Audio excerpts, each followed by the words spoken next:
amend the problems, amend the cause of the problems that we have in South Africa, generally in South Africa. I mean, maybe even around the world, but I'm going to stick to specifically South Africa, how we as men, and I'm going to just use we and men as a blanket statement here, kind of like how a lot of girls like saying men are trash.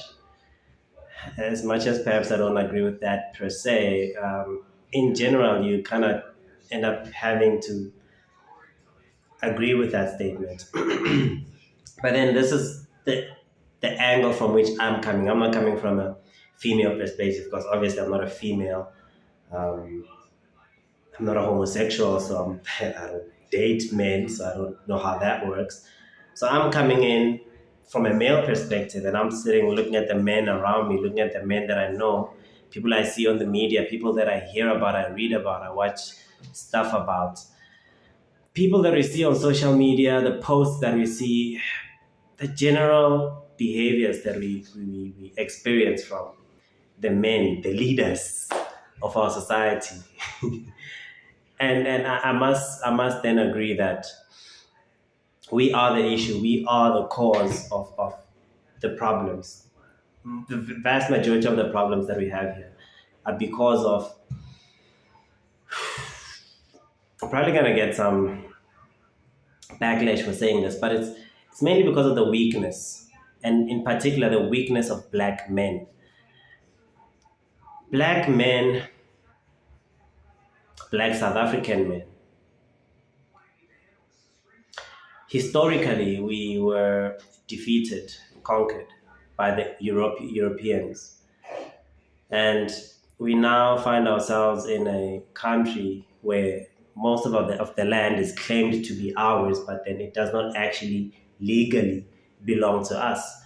The systems of ownership of land have developed after it had been taken from us. And whereas before it was just known that this land belongs to this kingdom or this land belongs to this chief and whatever, now there's a paper that tells you who the land belongs to. And somewhat right under our noses, that happened. The Europeans came in, they took the land right under our noses, and they developed papers, that, yeah, you now need this paper in order to show ownership of a certain piece of land. I remember this gentleman I was speaking to once said, there's some stretches of land that has belonged to my family for a long time, but suddenly there's someone there who's using it. And when I try to confront them about it, there's a piece of paper that they have that shows that this land is theirs. And by virtue of that, I have no claim on that land. And, of course, it's probably arguable in court and so on. But just on the land issue first, we have lost it. We have lost that. And again, I have to blame black men because we are essentially the protectors of, the country, we're the protectors of community, we're the protectors of the women and children. Yet we lost the land. Weakness number one. Perhaps maybe it's not particularly a weakness, but a stronger opponent. Sharp. I'll let us have that one. And then time moves on, and I guess we still fail to, conquer back the land. But now progress takes place, and the Afrikaners negotiate with other Europeans that, hey, we'd like to be left alone to be ourselves in some parts of this place, this area, which is this country, to, let us develop our own systems, our own farms, our own businesses. And they did that. And again, we are still around. It's not like we're not living or anything. We're there. But they decided, let us develop these systems, let us do this and build ourselves up. Whereas we couldn't do that, you understand? Like we could not do that. Again, that is another sign, but by my standard anyway, I don't know what I'm talking about, so don't take my standard to be the end all and be all. But by my standard, it seems to me like, okay, so there were factions of people who were all, somewhat oppressed or underprivileged, and then the Afrikaners decided we are going to be the Boers, we are going to farm, we are going to do this and that, we are going to establish ourselves and establish a government and establish systems to allow for world trade and so on and so on. And we sort of didn't. We were just, I don't know exactly what we're doing, but we didn't do much progressive like that. And of course, time moved on. South Africa became a great farming nation. We became great trade partners. We built a great economy. Yes, it was probably based on a European economic system and so on. But again, all of these things are being built, and we aren't rebuilding our own structures. Structures that are aligned with our traditions and our cultures and with who we are and with what we have, with the land that we had and then didn't have anymore, or whatever little land that we had. We sort of didn't really develop in that direction. And again, it just feels to me like, okay, again, within that little space that you had left, we still could not really progress and develop and create and build. And again, that I feel is another sign of a weakness. And again, I must then go and blame the men because they were chiefs, they were kings, they were you know, not knights, but warriors and all these kind of things. And we're men, that's what we tell ourselves, or that's what we've believed in any case. Yet we failed to do all those things. We failed to lead in that direction.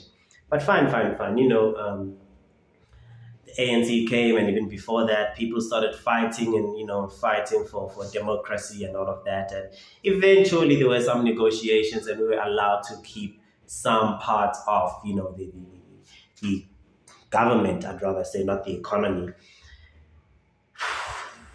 It's 2023 now as I record this, and it's about 30 years, 3 decades since we've sort of been at the helm. And I don't know what I'm talking about here, but it does not seem to me like as a nation, as a black nation, we have progressed much compared to where we were those many years ago. In fact, it does seem to me like the white nation has, in fact, gone further to progress. And yes, maybe the argument could be that, okay, the negotiations weren't really favorable to us. Yes, maybe this and that. But then still, all I hear in there or from that is that there's a weakness in the males of this nation. Cool, accepting that. We move on now. We look at how things have progressed since then. We look at the country. We had spaza shops all over in townships and rural areas. We had them. They belonged to Gazbanbani, Kawamanman. They were ours. And you look at them now, they're not. They belong to foreigners. Again, where were we? Why didn't we protect our stores? Why didn't we protect our communities? Why didn't the men stand up and say, no, this is not going to fly. We are not going to allow outsiders to come in and take over our economy. We allowed that. I'm given to believe that on our borders, there are men who stand there and protect the country, who stand there and are supposed to watch and ensure that no people come in who are undocumented. That's not what's happening. We see a lot of people in here who aren't documented, and they're everywhere. Another weakness, that is, again, us black South African men who are letting everyone down, letting our women down, because people come in here, they come and rape, they come and kill, they come and abuse, and then they even take, even without abuse or anything, like they just actually take our women. Because again, they somewhat traditionally are the weakest link in this whole thing. But the fact that we've let them be vulnerable, that is a sign of our weakness, that we have allowed people to come in, rape our women, kill our women, take over our women, make money, more money than we make, and become the alpha males within our country, in our own backyard. I must commend, though, the men in the taxi industry who do not really allow anybody to get in there and mess with them, because they ensure that they protect what they have, and they ensure that no one really comes in unless whatever it is that they set as their entry conditions. But then I do wonder, how have we not copied that? How have we not taken that and extended that even to them? How have they not ensured that the people within our communities, the people who benefit, the people who lead, remain us? How have we let that happen? And again, it's the men. Are we going to blame women for allowing foreigners to come in? Are we going to blame women that, yeah, but now they are going to the Nigerians because the Nigerians have money? How did the Nigerians come in here and make money in the first place? Where were you? What were you doing? What's your excuse? And then, we go out, we're drinking every night, we're playing around with little girls because, again, we're weak. We can't go out to women who are, competitive, women who are independent, women who are strong. We just go around to the weak young little girls who see us and glorify us for maybe we have a lot of money or we have whatever it is that we have. And that's the sort of generation, the sort of culture that we have built around this country.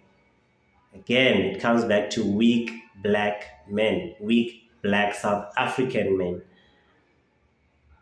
You look at the corruption that runs rampant around our country. Most of it is done by black men. I don't think we even understand the consequences of what we're doing. I don't think we even comprehend how detrimental this whole thing is to us. And most importantly, I don't think we understand the risk we put our women and children in. And the women and children are supposed to be looking to us for protection. They're supposed to be looking to us for leadership. Yet what have we done? We've become weak and we've let them down. And we still call ourselves men somehow.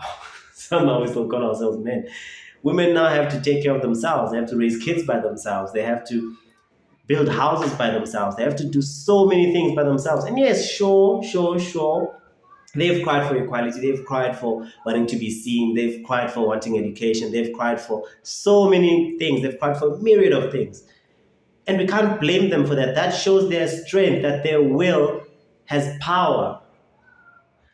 They have come through generations and generations of suffering and not being considered. And now that they finally find the strength, they come out there and say, we want to be seen as equals.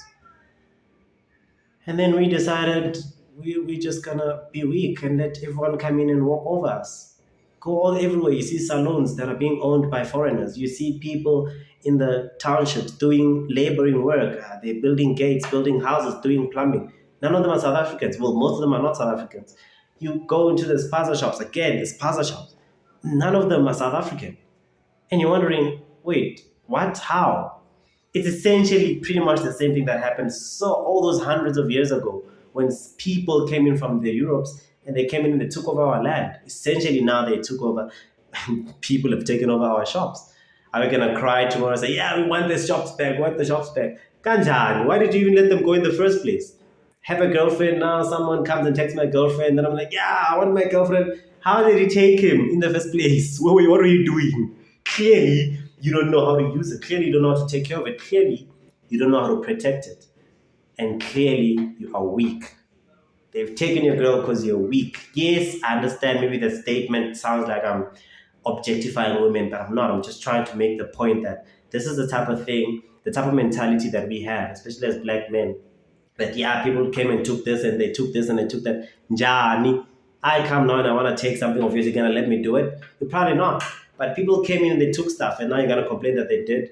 What does that say about you? What does it say about your manhood? What does it say about your masculinity? Do you still call yourself a man? And I understand that maybe I'm being disrespectful and maybe I don't know what I'm talking about. But actually think about it and look at everything that's happening. Look at the people who are living their best lives in South Africa. Look at the people who are enjoying the spoils in South Africa.